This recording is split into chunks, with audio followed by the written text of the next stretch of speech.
जिसको हम एलईडी कहते हैं, या ये जो आजकल घरों के अंदर बल्ब लगे होते हैं ये भी एलईडीज होते हैं। तो ये जो छोटे छोटे बल्ब आप देखते हो जिनसे लाइट निकलती, ये सब एलईडी होता है। अब ये किस तरह से काम करता है बेटा, तो इसके काम को समझते हैं कि ये काम कैसे करता है।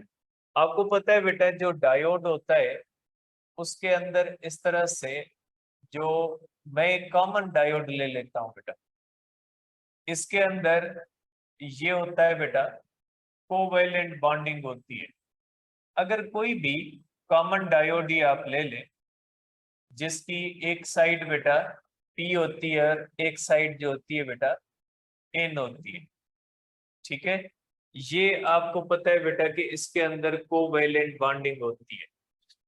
या आप इसको इस सेंस में ले लें, चले आप इसको डायोड को होल्स और इसके सेंस में ले लें या बॉन्ड के सेंस में ले लें, किसी भी तरह से जो है वो आप इसको ले सकते हैं बेटा। इसको हम बनाते हैं बेटा बॉन्ड के सेंस में, उसमें होल्स और इलेक्ट्रॉन्स के सेंस में बनाते हैं। ये ले ले आप डायोड की सूरत में, इस तरह से बना ले तो ये आपके लिए समझना ज्यादा इजी रहेगा। देखिए बेटा, ये एक ऐसा डायोड होता है जो फॉरवर्ड ब्यास्ट होता है बेटा, इस तरह से।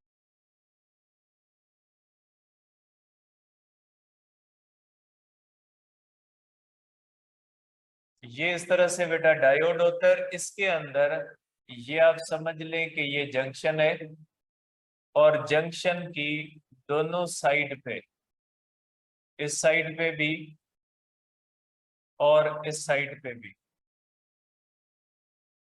ठीक है, ये डिप्लीशन रीजन होती है बेटा। इसको आप कहोगे कि ये डिप्लीशन रीजन है बेटा।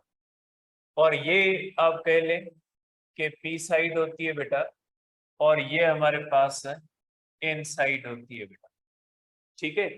अब इसके अंदर भी जो एटम्स होते हैं बेटा, उनके अंदर कोवेलेंट बॉन्डिंग होती है बेटा, इस तरह से जो भी एटम्स हैं। और इसके अंदर भी बेटा इस तरह से कोवेलेंट बॉन्डिंग होती है, एन साइड पे भी कोवेलेंट बॉन्डिंग होती है और पी साइड पे भी कोवेलेंट बॉन्डिंग होती है बेटा, ठीक है। और यहाँ पे होती है डिप्लीशन रीजन की इलेक्ट्रिक फील्ड, जिसका डायरेक्शन होता है from n side to the p side, जो यहाँ पे इसको करंट को रोके हुए है, ठीक है। अब अगर इसको कनेक्ट करते हैं बेटा, अब हम इसको करते हैं फॉरवर्ड ब्यास्ट,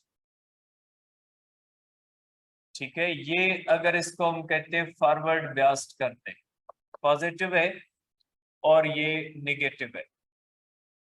इस तरह से अगर हम इसको कर ले फॉरवर्ड ब्यास्ट, ठीक है, ये पॉजिटिव होता है और निगेटिव होता है। इसके अंदर जो पी के अंदर होते हैं, इसके अंदर भी ये कोवेलेंट बॉन्डिंग होती है।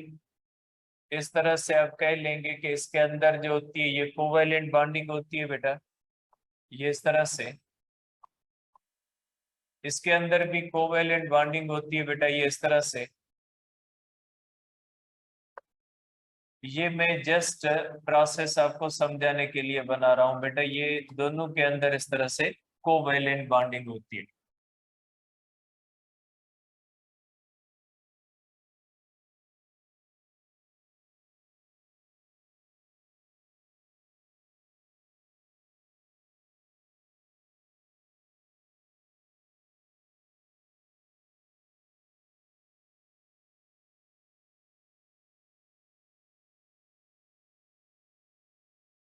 ठीक है, ये इस तरह से दोनों साइड पे कोवेलेंट बॉन्डिंग होती है। अब अगर इसका हम यहाँ पे जो ईएमएफ है ये ग्रेटर देन 0.7 वोल्ट है। देखिए बेटा, ये ग्रेटर देन 0.7 वोल्ट इसलिए कहते हैं क्योंकि आपको पता है कि डिप्लीशन रीजन का जो पोटेंशियल होता है, यहाँ पे जो पोटेंशियल होता है डिप्लीशन रीजन का, ये कितना होता है बेटा, 0.1 टू 0.7 वोल्ट होता है बेटा। ये आप कह सकते हैं कि बेटा ये डिप्लीशन रीजन का पोटेंशियल होता है 0.1 टू 0.7 वोल्ट। इसका मकसद है कि डिप्लीशन रीजन जो होती है वो दोनों साइड के मेजॉरिटी कैरियर्स को रोके हुए, ठीक है। न इस साइड के मेजॉरिटी कैरियर इस तरफ आएंगे, न इस साइड के मेजॉरिटी कैरियर इस तरह से आएंगे। अब क्या होगा कि ये जो हम यहाँ पे अप्लाई करते हैं, तो ये जो एक्सटर्नल फील्ड होती है उसका डायरेक्शन डिप्लीशन रीजन से अगेंस्ट होता है। अब इसका नतीजा ये निकलता है कि इसमें से सपोज करें ये बॉन्ड टूटा, इस बॉन्ड के टूटने से एक इलेक्ट्रॉन बनता है और एक होल बनता है, ठीक है। अब ये होगा कि ये पॉजिटिव होगा तो इसके अंदर क्या हो जाएगा, करंट फ्लो करेगा और ये इलेक्ट्रॉन और होल की माइग्रेशन होगी। क्योंकि आपको पता है कि ये जो बैटरी है ये डिप्लीशन रीजन की इलेक्ट्रिक फील्ड को खत्म कर देगी, और डिप्लीशन रीजन की इलेक्ट्रिक फील्ड खत्म होने से इस साइड के होल्स इस तरफ आएंगे और इस साइड के इलेक्ट्रॉन्स इस तरफ आएंगे और करंट फ्लो करेगा ड्यू टू द मेजॉरिटी।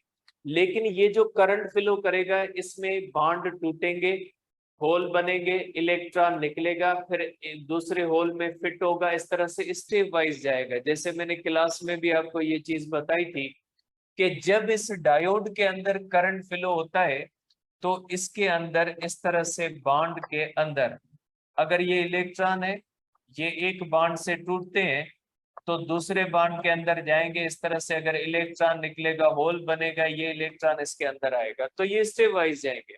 तो इसमें ये होता है कि जब ये आप फॉरवर्ड बायसिंग करते हो तो इसमें करंट फ्लो होता है, और करंट फ्लो इसलिए होता है इसके अंदर कि इसमें इलेक्ट्रॉन बॉन्ड से टूटता है, होल बनता है, फिर दूसरा इलेक्ट्रॉन की जगह पे आता है, स्टेप वाइज होता है। तो जब बॉन्ड टूटता है इसका मकसद है कि इलेक्ट्रॉन वैलेंस से कंडक्शन में चला जाए, और जब इलेक्ट्रॉन वापस इस बॉन्ड के अंदर आएगा इसका मकसद है इलेक्ट्रॉन जो है ये कंडक्शन से वापस वैलेंस के अंदर आ गया।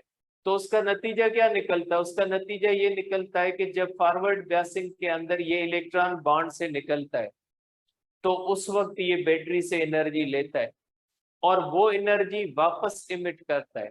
जब वो इलेक्ट्रॉन बॉन्ड से निकला हुआ इलेक्ट्रॉन जब वापस बॉन्ड के अंदर आता है तो वो अपनी एनर्जी लूज करता है, और वो जो एनर्जी लूज करता है वो in the form of light जो होता है वो इमिट करता है। तो ये जो मैकेनिज्म होता है फॉरवर्ड बायसिंग के अंदर, कि जब किसी भी डायोड के अंदर करंट फ्लो करता है तो डायोड सेमीकंडक्टर है और उसके अंदर जो करंट फ्लो करता है वो हमेशा जो फ्लो करता है वो बॉन्ड के टूटने से होता है, और जब बॉन्ड के टूटने से करंट फ्लो करता है तो एक बॉन्ड से इलेक्ट्रॉन निकलता है, वो दूसरे बॉन्ड के अंदर सेट होता है, उससे निकलता है, फिर आगे वाले बॉन्ड के अंदर सेट होता है, तो इस तरह से इलेक्ट्रॉन और होल की माइग्रेशन होती है। तो बॉन्ड से निकलने का मकसद ये होता है कि इलेक्ट्रॉन वैलेंस से किस में चला गया, कंडक्शन में। जब वो वैलेंस से कंडक्शन में आता है तो बैटरी से एनर्जी लेता है, और फिर जब वो कंडक्शन से वापस आता है वैलेंस के अंदर, क्योंकि जब वो बॉन्ड से निकलता है मींस वो किस में चला गया, वैलेंस से कंडक्शन में। जब वो वापस होल के अंदर सेट होता है इसका मकसद है वो कंडक्शन से वैलेंस में आ गया, तो उस वक्त वो लाइट इमिट कर, क्योंकि आपको पता है जब इलेक्ट्रॉन लोअर ऑर्बिट से हायर में जाएगा, वैलेंशियल लोअर ऑर्बिट होता है, तो जब वो वैलेंस से कंडक्शन में जाएगा इसका मकसद है वैलेंस लोअर है, कंडक्शन हायर है, वो वैलेंस से मींस लोअर ऑर्बिट से हायर में जा रहा है, एनर्जी गेन करेगा। लेकिन जब वो वापस आएगा होल के अंदर तो इसका मकसद है कि वो कहाँ पे आ गया, कंडक्शन से, वैलेंस मींस हायर से लोअर में आ गया तो एनर्जी लूज करता है, और वही एनर्जी लाइट की सूरत में एमिट होती है, जो हम फ्रीक्वेंटली आजकल यूज कर रहे हैं घरों के अंदर, हर जगह पे एलईडीज हम इस्तेमाल करते हैं। तो उनको जब हम फॉरवर्ड बायस बनाते हैं तो बैटरी जब उनके बॉन्ड तोड़ के डिप्लीशन रीजन को खत्म करके उसमें करंट फ्लो करवाती है, तो ये जो इलेक्ट्रॉन की जो है वो बॉन्ड से निकल के फिर जो इलेक्ट्रॉन वापस बॉन्ड के अंदर सेट होता है तो उस वक्त ये लाइट इमिट करता है, और वही लाइट जो है हमें उससे निकलती है। जो कॉमन डायोड होता है, जो कॉमन डायोड होता है उसके अंदर ये जब इलेक्ट्रॉन वैलेंस से निकलता है वापस वैलेंस से जब कंडक्शन में आता है तो ये लाइट इंफ्रारेड इमिट होती है।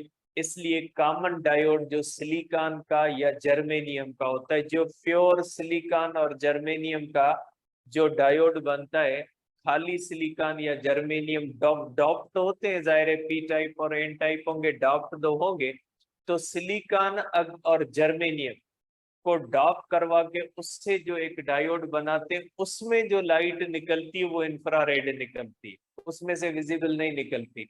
लेकिन जब इसके अंदर हम स्पेशल मटेरियल इस्तेमाल करेंगे, गैलियम एरिस्नाइड, इंडियम एरिस्नाइड और एरिस्नाइड फास्फाइड, ये ऐसे मटेरियल्स होते हैं जब इनको मिक्स करेंगे इसके साथ, तो जब उसमें करंट फ्लो करेगा, तो जब ये रिकॉम्बिनेशन होगी इलेक्ट्रॉन्स की विद द होल्स, तो इसमें लाइट जो निकलती है वो विजिबल भी निकलती है और डिफरेंट मटेरियल से डिफरेंट कलर की लाइट भी निकलती है। लेकिन शर्त ये है कि इस सिलिकॉन और जर्मेनियम के अंदर जो मिक्सिंग करें वो गैलियम एरिस्नाइड की, इंडियम एरिस्नाइड की, या एरिस्नाइड, गैलियम, इंडियम एरिस्नाइड फास्फाइड, मुख्तलिफ नेम्स हैं जो आपके बुक के अंदर लिखे हुए। अगर उन मटेरियल्स को जर्मेनियम और सिलिकॉन के अंदर मिक्स करके उसे डायोड बनाएंगे, तो उसमें जब ये इलेक्ट्रॉन निकलेंगे वापस जो है होगी, तो उसमें जो एनर्जी इमिट होगी वो विजिबल इमिट होगी, और उसके अंदर डिफरेंट कलर्स जो होते हैं वो भी उसमें से इमिट होते हैं। तो ये हुआ हमारे पास बेटा एलईडी। एलईडी का मकसद होता है कि ऐसा डायोड जो फॉरवर्ड ब्यास्ट होता है, और फॉरवर्ड ब्यास्ट करने के लिए आप उसको जो इलेक्ट्रिकल एनर्जी देते हो, उस इलेक्ट्रिकल एनर्जी को ये कन्वर्ट कर देती है लाइट एनर्जी के अंदर। ये डायोड कन्वर्ट कर देता है लाइट की एनर्जी के अंदर। लाइट एनर्जी के अंदर कन्वर्ट कैसे होता है? ये इस तरह से होता है कि जब आप उसको फॉरवर्ड ब्यास्ट करते हो तो डायोड के अंदर इलेक्ट्रॉन बॉन्ड से निकलता है, तो वो एनर्जी गेन करता है। जब वो वापस बॉन्ड का हिस्सा बनता है, क्योंकि ये निकलेगा फिर आगे किसी होल के अंदर रिकम्बाइन होगा, फिर वहां से निकलेगा आगे होल के अंदर जो रिकम्बाइन होगा, तो इस तरह से रिकॉम्बिनेशन के अंदर ये एनर्जी लूज करेगा, और वो एनर्जी जो लूज होती है वो in the form of light होती है। आम कॉमन जो डायोड होता है सिलिकॉन या जर्मेनियम का बना हुआ, उसके अंदर भी ये प्रोसेस होता है, लेकिन उसमें से कोई लाइट निकलती हुई नजर इसलिए नहीं आती क्योंकि उसके अंदर ये जो लाइट इमिट होती है वो इंफ्रारेड होती है। इंफ्रारेड हीटिंग इफेक्ट पैदा करती है, और आम डायोड से जब करंट गुजरता है वो डायोड गर्म होता है। उस डायोड के गर्म होने का सबसे बड़ा जो रीजन होता है वो यही होता है कि उसके अंदर जो है वो ये जो रिकॉम्बिनेशन होती है, इसके अंदर जो इंफ्रारेड लाइट इमिट होती है वो आम डायोड को बहुत ज्यादा गर्म करती है। जो आम डायोड होता है जो इसके लिए रेक्टिफिकेशन के लिए इस्तेमाल किया जाता है, जो हाफ वेव रेक्टिफायर के अंदर इस्तेमाल होता है, जो फुल वेव रेक्टिफायर के अंदर होता है, उस डायोड को हम कॉमन डायोड कहते हैं। और वो डायोड जो होता है उसके अंदर जो फॉरवर्ड बायसिंग होती है, तो उस फॉरवर्ड बायसिंग के अंदर जो लाइट इमिट होती है वो इंफ्रारेड की सूरत में इमिट होती है, इसलिए रेक्टिफायर के अंदर हीट पैदा होती है। जबकि इस सिलिकॉन या जर्मेनियम के अंदर ये जो होता है, ये अगर स्पेशल मटेरियल जिनके मैंने नेम लिए आपके बुक के अंदर जो है वो लिखे हुए हैं, तो अगर ऐसे मटेरियल इस्तेमाल करेंगे तो उनमें विजिबल लाइट निकलेगी और मुख्तलिफ कलर्स की भी निकलेगी। आपने कुछ ऐसे डायोड भी देखे होंगे जिसके अंदर डिफरेंट कलर की लाइट निकल रही है, वो कभी रेड इमिट कर रहे हैं, ग्रीन इमिट कर रहे हैं, कभी ब्लू इमिट कर रहे हैं। वो इसलिए कि उस डायोड के अंदर डिफरेंट मटेरियल्स होते हैं, और different materials energy, ionization energy different होती है, क्योंकि वैलेंस शेल से निकलने का मकसद है आयोनाइजेशन, तो आयोनाइजेशन एनर्जी डिफरेंट होती है। तो किसी की एनर्जी रेड कलर के जितनी होती है, किसी की ब्लू के जितनी होती है, तो जितनी आयोनाइजेशन एनर्जी होती है उतनी एनर्जी वो वापस इमिट करते हैं। इसलिए कोई ग्रीन इमिट करता है, कोई रेड इमिट करता है, इसलिए इनका यूज आपके बुक के अंदर जो यूज लिखा हुआ है वो यूज अब आप करते नहीं हो। आपके बुक के अंदर जो यूज लिखा हुआ है वो लिखा हुआ है कैलकुलेटर के अंदर हम इस्तेमाल करते हैं। अब कैलकुलेटर तो पुरानी टेक्नोलॉजी हो गई, कैलकुलेटर की एक नई स्क्रीन होती जिसके ऊपर ये नंबर जाहिर करते हैं। तो कैलकुलेटर वाली तो टेक्नोलॉजी पता नहीं कितनी पुरानी हो गई है, लेकिन एलईडीज आज जो है वो फ्रीक्वेंटली हम इस्तेमाल करते हैं, मोबाइल की स्क्रीन के अंदर भी इस्तेमाल होते हैं। ये आप स्क्रीन देख रहे हैं, इसके अंदर भी इस्तेमाल होते हैं, टेलीविजन की स्क्रीन के अंदर भी इस्तेमाल होते हैं, रिमोट कंट्रोल के अंदर इस्तेमाल होते हैं। एलईडीज जो होते हैं वो तो आप बहुत जगहों पे देखते हैं आजकल, हर वो चीज जो लाइट को सेव करे। अब इसकी बहुत सारी प्रॉपर्टीज है। प्रॉपर्टीज कौन सी है कि इसका वर्किंग वोल्टेज बहुत ही कम है, क्योंकि इसको फॉरवर्ड बनाने के लिए सिर्फ आपको 0.7 तक पोटेंशियल दे, डिप्लीशन रीजन तोड़नी है तो डिप्लीशन रीजन का पोटेंशियल बहुत ही थोड़ा होता है। इसलिए ये जो एलईडी होता है इसके लिए ये जो वाल कला के अंदर सेल होता है ना, ये भी बहुत लंबे अरसे तक देता है। देखिए आप कॉमनली अगर किसी चीज को चार्ज करते हो तो लंबे टाइम तक वो चार्ज नहीं, उसके अंदर जब आप यूज करोगे तो लंबे अरसे तक चार्ज नहीं चलती, आपको बार बार चार्ज करना पड़ता।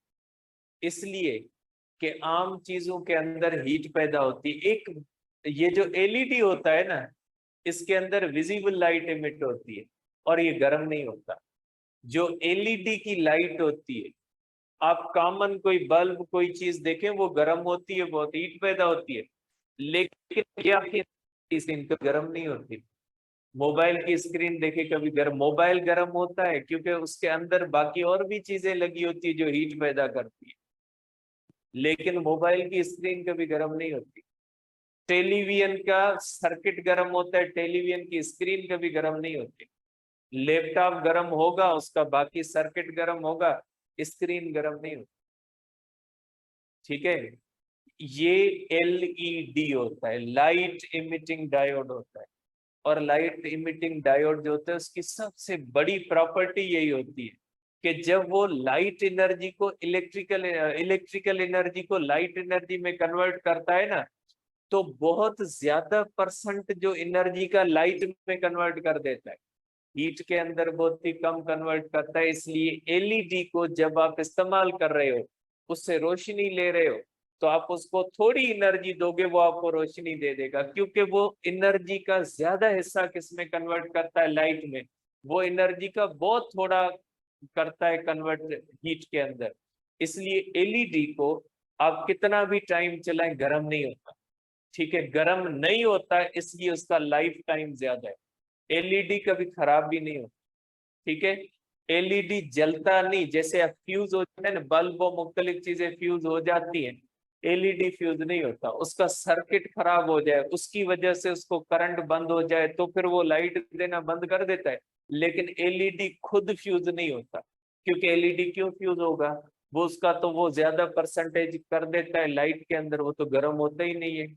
आम डायोड गर्म होता है। आपके हो सकता है आपके माइंड में हो कि सर आपने तो कहा डायोड बहुत ज्यादा गर्म, वो मैंने कहा आम डायोड, वो डायोड जो इंफ्रारेड लाइट इमिट करता है, वो डायोड जो लाइट विजिबल लाइट इमिट करता है वो एलईडी कहलाता है। आम डायोड एलईडी नहीं कहलाता। वो डायोड जो विजिबल लाइट इमिट करता है वही जो होता है वो एलईडी कहलाता है। तो जो एलईडी होता है ना वो विजिबल लाइट इमिट करता है, और विजिबल लाइट जो डायोड इमिट करता है गर्म नहीं होता, उसका लाइफ टाइम बहुत ज्यादा है, वो कभी खराब नहीं होता। और वो थोड़ी एनर्जी से बहुत ज्यादा लाइट इमिट करता है। इसलिए अगर एलईडी वाली लाइट आप इस्तेमाल करते हो तो उसकी चार्ज ज्यादा लंबे अरसे तक चलती है, क्योंकि उसमें से कोई हीट या कोई लॉसेस जो होते हैं वो पैदा नहीं हो रहे होते। तो आप इसको सेंस में देखोगे। ये हो गया हमारे पास बेटा एलईडी। अब इसके बाद है बेटा हमारे पास जो इसका चौथा किस्म है बेटा, उसको हम कहते हैं बेटा सोलर सेल। ठीक है, अब देखिए हमने इसका एक और टाइप भी पढ़ा था, फोटो डायोड। फोटो डायोड का काम क्या था, कन्वर्ट कर रहा था लाइट एनर्जी को इलेक्ट्रिकल एनर्जी में। सोलर सेल भी यही कहता है। सोलर सेल आप सबने देखा है बेटा। सोलर सेल आजकल फ्रीक्वेंटली इस्तेमाल होता है। सोलर सेल का काम भी वही होता है जो फोटो डायोड का होता है। तो आप कहोगे बेटा कि solar cell converts light energy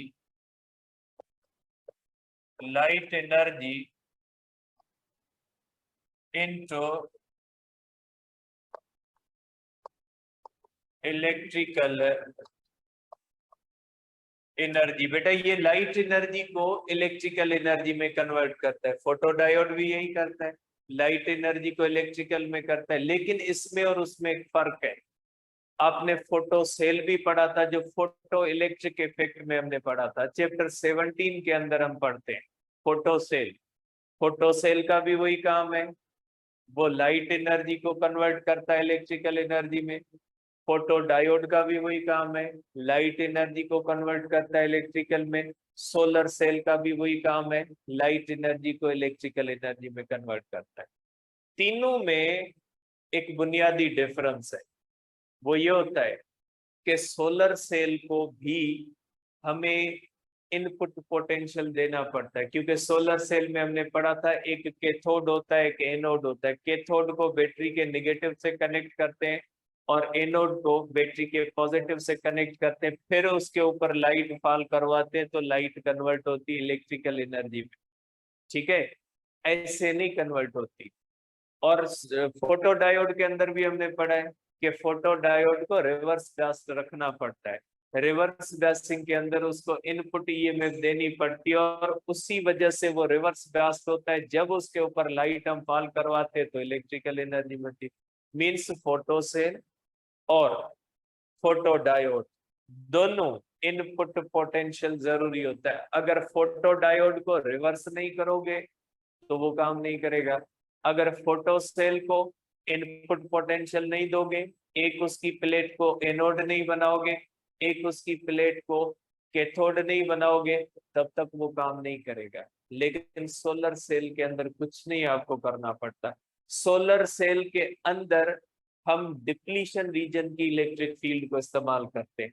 depletion region की इलेक्ट्रिक फील्ड को इस्तेमाल करके हम उसको डायरेक्ट लाइट एनर्जी को इलेक्ट्रिकल एनर्जी में कन्वर्ट करते हैं। उसको कुछ नहीं देना पड़ता, प्लेट को किसी बैटरी से कनेक्ट नहीं करना पड़ता। आप प्लेट लें, बाहर रोशनी के अंदर रखें, उसकी वायरों को डायरेक्ट फैन के अंदर लगाएं, फैन चलना शुरू हो जाए। आपको किसी बैटरी की जरूरत नहीं। अगर आप कोई बल्ब लें, उस सोलर पैनल के अंदर डायरेक्ट लगा दें, फैन जो ये बल्ब होगा ये रोशनी देना शुरू कर देगा। मीन्स आपको कोई भी इनपुट पोटेंशियल नहीं देना पड़ेगा। अब आप पूछ सकते हो कि सर फिर हम घर के अंदर जब सोलर ये सेल्स लगाते हैं, ये जो हम सोलर सेल लगा के उसको तो हम बैटरियां देती हैं, वो सोलर सेल तो बैटरियों के साथ कनेक्ट होता है, और आप कहते हैं कि बैटरी है ही नहीं। बेटा वो बैटरियों को चार्ज कर रहा होता है, वो कोई सोलर सेल के चलने के लिए हम बैटरी नहीं लगाते, वो बैटरी को चार्ज करने के लिए लगाते, कि जो सोलर सेल में करंट बन रहा होता है उससे वो बैटरी चार्ज करते हैं। वो कोई बैटरी हम सोलर सेल को इनपुट पोटेंशियल नहीं दे रहे होते, वो तो सोलर सेल उस बैटरी को चार्ज कर रहा होता है। ठीक है ना?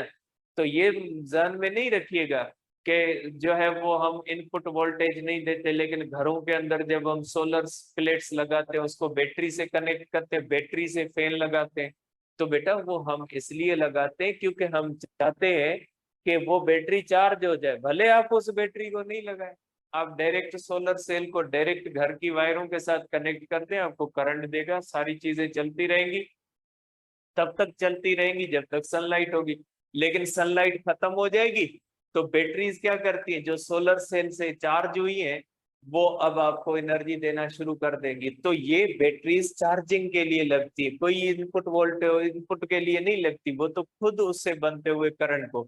तो सोलर सेल की सबसे बड़ी प्रॉपर्टी क्या होती है कि ये जब लाइट एनर्जी को इलेक्ट्रिकल एनर्जी में कन्वर्ट करते हैं, इसको इनपुट पोटेंशियल की जरूरत नहीं है बेटा। तो आप कहोगे no need of input potential. बेटा इसमें इनपुट पोटेंशियल की जरूरत नहीं होती। बेटा देखिए अब ये काम कैसे करता है बेटा, अब इसको थोड़ा समझे बेटा। ये जो सोलर सेल होता है ना बेटा, इसके अंदर हम इस तरह से दो प्लेट्स, बेटा ये थोड़ी इनकी साइज बड़ी होती है बेटा। इसकी साइज बड़ी क्यों होती है उसका भी आपको रीजन समझाता हूं बेटा। सपोज करें बेटा हमारे पास इस तरह से इस तरह से बेटा एक पीस पी टाइप मटेरियल का होता है बेटा,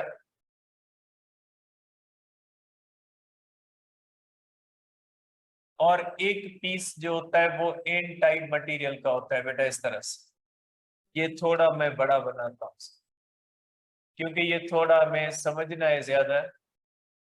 सोलर सेल कॉमनली आजकल यूज हो रहे हैं बेटा।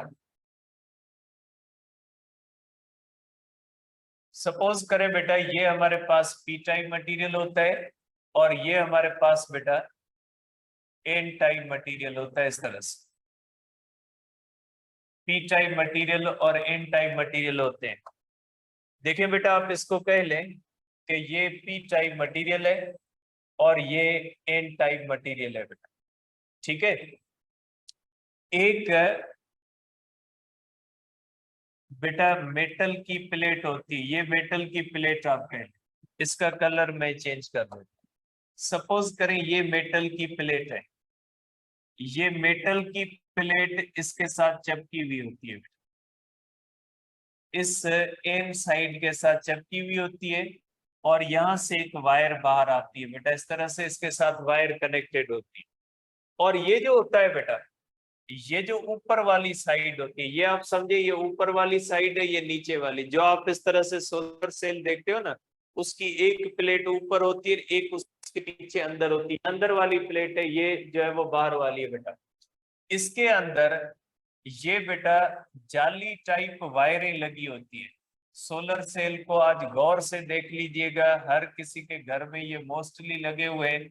नहीं तो इंटरनेट से इसकी पिक्चर जो है वो लेके आप सोलर पैनल लिखोगे तो पिक्चर आ जाएगी। इसके अंदर आप देखोगे इसके ऊपर वाले हिस्से के अंदर इस तरह से जाली टाइप जो होती है बेटा, इस तरह से सिल्वर कलर की आपको इस तरह से वायरों का एक जाल नजर आएगा बेटा। बहुत ही पतली पतली वायरें आपको नजर आएंगी। ब्लैक कलर इसका होता है बेटा। ब्लैक कलर इसलिए होता है क्योंकि ब्लैक कलर जो होता है वो लाइट का गुड एब्जॉर्बर होता है और इसके अंदर हमें लाइट एब्जॉर्ब करनी होती है बेटा। और ये जो होते हैं बेटा, ये जो इसके अंदर पतली पतली वायरों का जाल होता है बेटा, ये इस तरह से एक वायर इनके अंदर लगी होती है।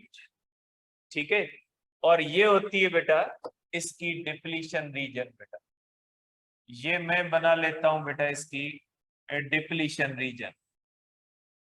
ये इसकी डिप्लीशन रीजन होती है बेटा। और डिप्लीशन रीजन के अंदर एक इलेक्ट्रिक फील्ड बनती है बेटा from n side to the p side, n side to the p side. इस तरह से डिप्लीशन रीजन होती है बेटा। अब सपोज करें बेटा हमने इसको कनेक्ट कर दिया बेटा लोड रेजिस्टेंस से। ये एक बल्ब है बेटा, हमने बल्ब में इसको कनेक्ट कर दिया सोलर सेल से बेटा। ठीक है, ये इलेक्ट्रिक फील्ड है। इलेक्ट्रिक फील्ड का डायरेक्शन किस तरफ होता है बेटा? N side to the p side होता है। जब इसके ऊपर इस तरह से बेटा लाइट फॉल करती है, इसकी एरिया को बड़ा रखा जाता है बेटा। इसकी एरिया को जितना बड़ा रखोगे उतनी ज्यादा लाइट उसके ऊपर फॉल करेगी। और जैसे ही लाइट फॉल करेगी बेटा, लाइट फॉल करेगी तो ये जो पी साइड मटीरियल, जो पी टाइप मटेरियल है बेटा, जो ऊपर वाला सरफेस है, ऊपर वाले सरफेस के ऊपर जैसे ही लाइट फॉल करेगी तो इसके अंदर बॉन्ड टूटना शुरू हो जाएंगे बेटा। इसके अंदर क्या हो जाएगा बेटा? बॉन्ड टूटेंगे और बॉन्ड टूटने से होल्स और इलेक्ट्रॉन बनना शुरू हो जाएंगे। क्योंकि एक बॉन्ड टूटेगा बेटा, एक बॉन्ड के टूटने से एक होल बनेगा और एक इलेक्ट्रॉन बनेगा। और जैसे लाइट फॉल करेगी बेटा, इसके अंदर बॉन्ड टूटेंगे और बॉन्ड के टूटने से इसमें इलेक्ट्रॉन्स और होल्स बनते हैं इस तरह से। ठीक है, इसके अंदर बेटा इलेक्ट्रॉन्स और होल्स बनते हैं इस तरह से। ठीक है, अब क्या हो जाएंगे बेटा? ये जो इलेक्ट्रॉन्स और होल्स हैं बेटा किसके अंदर बने? पी साइड के अंदर बने। और क्यों बने बेटा? इसलिए कि लाइट के इल्यूमिनेशन से, जैसे ही लाइट आई, लाइट ने बॉन्ड तोड़े।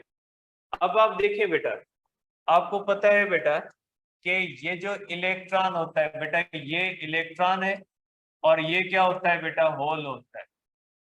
ठीक है, ये जो इलेक्ट्रॉन होता है बेटा, ये इसके अंदर पी साइड में होता है बेटा माइनॉरिटी, और होल होता है पी साइड के अंदर मेजॉरिटी बेटा।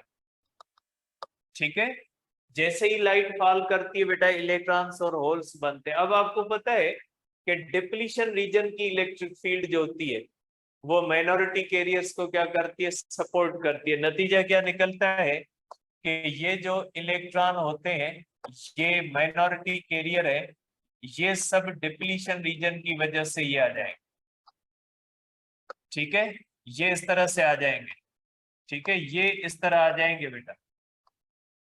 ठीक है, ये इस तरह से, क्योंकि ये इलेक्ट्रॉन्स जो होते हैं बेटा, ये पी साइड के अंदर क्या होते हैं, माइनॉरिटी होते हैं, और ये डिप्लीशन रीजन की इलेक्ट्रिक फील्ड इनको इधर खींचेगी और इनको खींच के किस तरफ ले जाएगी बेटा, इसके अंदर। ठीक है, और एन साइड के अंदर ये आएंगे। ठीक है, और ये जब आएंगे बेटा, तो ये डिप्लीशन रीजन इनको भेजेगी एन साइड पे, और एन साइड पे तो इलेक्ट्रॉन मेजॉरिटी है, एन साइड को तो इलेक्ट्रॉन चाहिए नहीं, लेकिन डिप्लीशन ऊपर जो पी साइड के अंदर बॉन्ड टूट रहे, होल्स और इलेक्ट्रॉन बन रहे, क्यों, क्योंकि लाइट उनके ऊपर पड़ रही है। तो डिप्लीशन रीजन की इलेक्ट्रिक फील्ड उनको इस तरह से नीचे भेज रही है, किस साइड पे, एन साइड में। अब एन साइड को तो चाहिए ही नहीं। ठीक है, तो जब एन साइड को चाहिए नहीं, तो ये सारे इलेक्ट्रॉन इस कंडक्टर की प्लेट की तरफ आ जाएंगे, क्योंकि ये गैर जरूरी है, इसको नहीं चाहिए। ये कहेगा भाई इधर से निकले, अब ये पीछे तो नहीं जा सकते, क्योंकि ये एन के अंदर आ गए तो मेजॉरिटी बन गए। अब मेजॉरिटी बनने के बाद डिप्लीशन रीजन इनको वापस नहीं जाने देगी। समझे, ये डिप्लीशन रीजन की इलेक्ट्रिक फील्ड ने जैसे धोखा किया इनके साथ, इनको कहा इधर आ जाए, ये जब इधर आए और एन पे आ गए तो एन साइड पे तो मेजॉरिटी है। अब ये मेजॉरिटी का हिस्सा बन गया, मेजॉरिटी का हिस्सा बन के पीछे तो नहीं जा सकते। अब ये क्या करेंगे, अब इनको ये मेटल प्लेट से एक रास्ता मिलता है, और ये इलेक्ट्रॉन अब यहां से नहीं जा सकते। अब ये एक रास्ता लेंगे कि भाई इनको वापस तो जाना है, क्योंकि यहाँ पे इनकी जरूरत ही नहीं है। जब इनकी जरूरत नहीं, किधर जाएगी। ठीक है, ये वापस जाने की कोशिश करेंगे, वापस इधर से इनको डिप्लीशन रीजन कहेगी नहीं, अब आप नहीं जा सकते, तो इनको एक और रास्ता अवेलेबल है, और ये क्या करेंगे, ये इलेक्ट्रॉन इस रेजिस्टर से गुजर के ये वापस यहाँ पे आएंगे। ठीक है, और जब ये रेजिस्टर से गुजरेंगे तो ये इलेक्ट्रॉन का फ्लो हो जाएगा इसके अंदर, और ये आप कहेंगे कि ये जो लाइट एनर्जी इनको मिली थी, लाइट एनर्जी जो मिली थी इनकी वजह से ये इधर फ्लो कर रहे हैं, और यहाँ पे बल्ब में ये कौन सी बन गई, इलेक्ट्रिकल एनर्जी। ये जब वापस जाएंगे तो वापस होल्स में फिट होंगे, और होल में फिट होने के बाद लाइट आ रही है कंटिन्यूअसली, फिर बांड टूटते रहेंगे और बांड टूटते रहेंगे। इस तरह से इलेक्ट्रॉन का फ्लो कंटिन्यूअसली होता रहता है, इसको कुछ नहीं देना पड़ता। इसके अंदर ये जो करंट का फ्लो करवाता है, ये कौन करवाता है, ये करवाती है डिप्लीशन रीजन की इलेक्ट्रिक फील्ड। तो सोलर सेल जो ये प्लेटें ब्लैक कलर की लगी होती है, ये, अब इसका जाली का क्या काम है, जाली का काम होता है कि ये जो इलेक्ट्रॉन आते हैं ना, इसको पूरे इस पी टाइप मटेरियल के अंदर पहुंचाना, क्योंकि ये होल पूरे मटेरियल के अंदर बन रहे हैं, इसलिए ये जाली जो होती है ना, ये इलेक्ट्रॉन को लेके इसके मुख्तलिफ हिस्सों तक जाके, और जहां पे होल होते हैं वहां पे ये रिकम्बाइन होते हैं, फिर इनके ऊपर लाइट पड़ रही होती है, बांड फिर टूटेंगे, फिर टूटेंगे, डिप्लीशन रीजन कहेगी कि भाई आ जाए इस साइड पे, ये इधर आएंगे, और इस तरह से ये कंटिन्यूस सिस्टम चलता रहेगा। तो इस तरह से ये जो होता है, लाइट एनर्जी को इलेक्ट्रिकल एनर्जी में कन्वर्ट करता है। आपको इनपुट देने की जरूरत ही नहीं, जस्ट ये आप इसका सोलर सेल बना के लाइट में लगा दें, आप देखते हैं फ्रीक्वेंटली लगे हुए हैं, तो ये इस तरह से इलेक्ट्रिकल लाइट एनर्जी को इलेक्ट्रिकल एनर्जी के अंदर कन्वर्ट करते हैं। ठीक है, अब इसके अंदर एक बहुत ही इंपॉर्टेंट चीज लिखी हुई है, इसकी इफिशियंसी आपके बुक में लिखी हुई है 14% है मेरे ख्याल में, मुझे याद नहीं है, आप देख लीजिएगा। इस टॉपिक के आखिर में लिखा हुआ है इसकी इफिशियंसी कितनी है। तो इसकी इफिशियंसी मेरे ख्याल में 14%। 14% का मकसद है कि जब इनके ऊपर लाइट फॉल करती है तो ये लाइट का सिर्फ 14% इलेक्ट्रिकल एनर्जी में कन्वर्ट करते हैं। इसलिए आप देखें, हमें घर के लिए जब ये सोलर सेल चाहिए होते तो बहुत ज्यादा चाहिए होते। एक छोटे से घर के लिए भी बहुत ज्यादा प्लेट्स चाहिए, जो एसी भी चला सके, जो रेफ्रिजरेटर भी चला सके, जो घर के फैन और मुख्तलिफ चीजें चला सके। तो इसके लिए हमें बहुत ज्यादा सोलर की प्लेट्स चाहिए होती है। इसलिए सोलर टेक्नोलॉजी हमारे लिए थोड़ी एक्सपेंसिव है। एक्सपेंसिव इसलिए कि इसकी इफिशियंसी सिर्फ 14%। मीन्स ये जब लाइट इसके ऊपर फॉल करेगी, और इसका नेम भी लिखा हुआ है कि कौन सा मटेरियल हम इस्तेमाल करते हैं। मुझे नेम्स याद नहीं, आप इन टॉपिक्स के अंदर इसके नेम याद कर लीजिएगा। कॉमनली कौन से इसके अंदर इस्तेमाल होते हैं मटेरियल्स, कौन से जो है वो सेमीकंडक्टर किस नोयत के इस्तेमाल होते हैं, वो नेम लिखे हैं बुक के अंदर। तो मैंने मैकेनिज्म आपको बता दिया बेटा। तो ये 14% इफिशियंसी होने की वजह से अगर हमें एक छोटा सा घर भी चलाना है तो उसके लिए भी हमें बहुत ज्यादा बड़े प्लेट्स चाहिए, जो लाइट एनर्जी को इलेक्ट्रिकल एनर्जी में कन्वर्ट करती है। इसकी इफिशियंसी बहुत लो है। अब इसकी इफिशियंसी क्यों नहीं बढ़ती?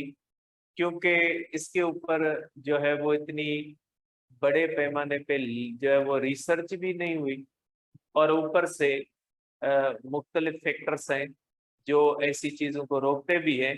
तो बहरहाल जो भी है, इसकी इफिशियंसी अब पहले से तो बेहतर है, क्योंकि अब आपको पता है दुनिया के अंदर डीजल पेट्रोल फॉसिल फ्यूल खत्म हो रहा है। तो जाहिर सी बात है ये फ्यूचर इसी टेक्नोलॉजी का है।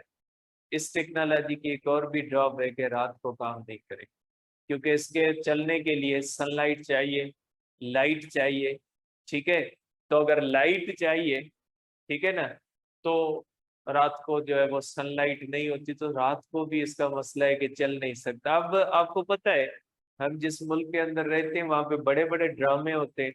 तो यहाँ पे एक जो पहले साइंटिस्ट एक पैदा हुआ था हमारा, उसने कहा था मैं पानी से गाड़ी चलाता हूँ। इसी तरह का एक साइंटिस्ट कुछ अर्सा पहले निकला था, उसने कहा था मैं बल्ब की रोशनी में बल्ब की रोशनी में सोलर सेल चला के आपको एनर्जी दे सकता हूँ। अब उसको कौन कहे कि बल्ब के अंदर, बल्ब को जलाने के लिए, आप उसको जलाने के लिए, उससे रोशनी पैदा करने के लिए कुछ सोर्स इस्तेमाल करो, कोई बैटरी इस्तेमाल करो, उससे रोशनी बनेगी। उस रोशनी का सिर्फ 14% जो होगा वो इलेक्ट्रिकल एनर्जी में जाएगा। 100 रुपए आप खर्च कर रहे हो, और उससे 100 रुपए खर्च करने के बाद अगर आपको 14 रुपीज वापस मिल रही है, और हम नाचना शुरू हो जाते हैं। हमारे साइंटिस्ट ने बड़ा कमाल कर दिया कि रात को बल्ब की रोशनी, सोलर सेल तो वैसे ही चल जाएगा, उसको रोशनी चाहिए बल्ब की हो या सूरज की। उसने ये तो मुआहिदा सूरज के साथ तो नहीं किया हुआ कि सूरज जब मुझे रोशनी देगा तो मैं इलेक्ट्रिकल एनर्जी में, उसको कहीं से भी रोशनी मिले काम करेगा।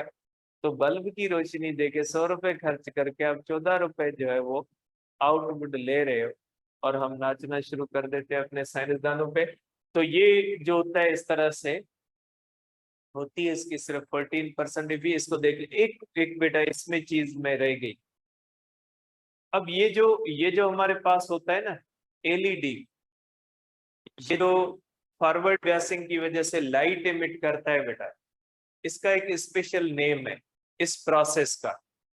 अब वो स्पेशल नेम आपके बुक में लिखा हुआ है इस टॉपिक के अंदर, उसका नेम मैं बोल रहा हूँ, मुझे वो नेम याद नहीं है कि इस प्रोसेस का जो होता है वो स्पेशल नेम क्या है। आप बुक के अंदर देख ली, क्योंकि एंट्री टेस्ट के अंदर ये क्वेश्चन आया था कि ये जो प्रोसेस होता है जिसमें रिकॉम्बिनेशन की वजह से लाइट एमिट होती है, इस प्रोसेस को क्या कहा जाता है। इस प्रोसेस का एक स्पेशल नेम है बेटा, मैं बोल रहा हूँ, आपके बुक के अंदर लिखा हो, उसको याद कर लीजिए कि वो आया था एंट्री टेस्ट के अंदर। ठीक है, तो ये डायोड बेटा हमारे पास यहाँ पे कंप्लीट है।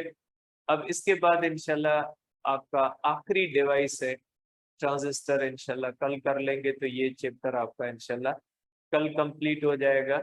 तो आज कुछ बच्चों के इंटरनेट के भी इशू है, क्योंकि उमरकोट के अंदर इंटरनेट नहीं चल रहा मुख्तलिफ कनेक्शंस पे। तो कल इंशाल्लाह ट्रांजिस्टर करेंगे और कल ये आपका चैप्टर कंप्लीट हो जाए।